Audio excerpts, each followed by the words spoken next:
эмомалӣ раҳмон ва содир ҷабборов зимни як суҳбати телефонии имрӯз 3 апрел вазъи марзро баррасӣ карда ба тавофуқ расиданд, ки нимаи моҳи май дар душанбе нишасти рӯбарӯ баргузор мекунанд. Дар ин бора торнамои расмии раисҷумҳури Қирғизистон хабар додааст.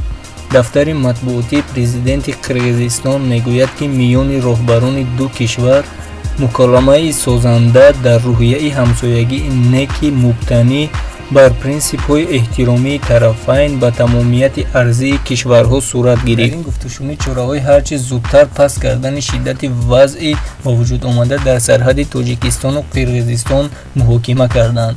Содир Ҷабборов таъкид кардааст, ки ҷониби Қирғизистон тасмим гирифтааст, ки масоили байнидавлатиро тавассути муколама ҳал намуда вазъи мӯътадилро дар нуқтаҳои марзӣ ҳифз кунад.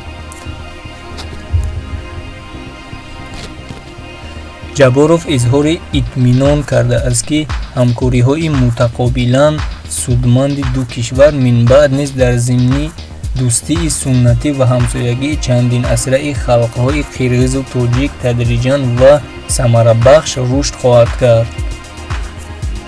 сарони давлатҳо ба мувофиқа расиданд, ки вазъи мавҷударо танҳо бо роҳи осоишта ҳал карда дар нимаи дуюми моҳи майи соли равон дар душанбе мулоқоти рӯ ба рӯ баргузор мекунанд.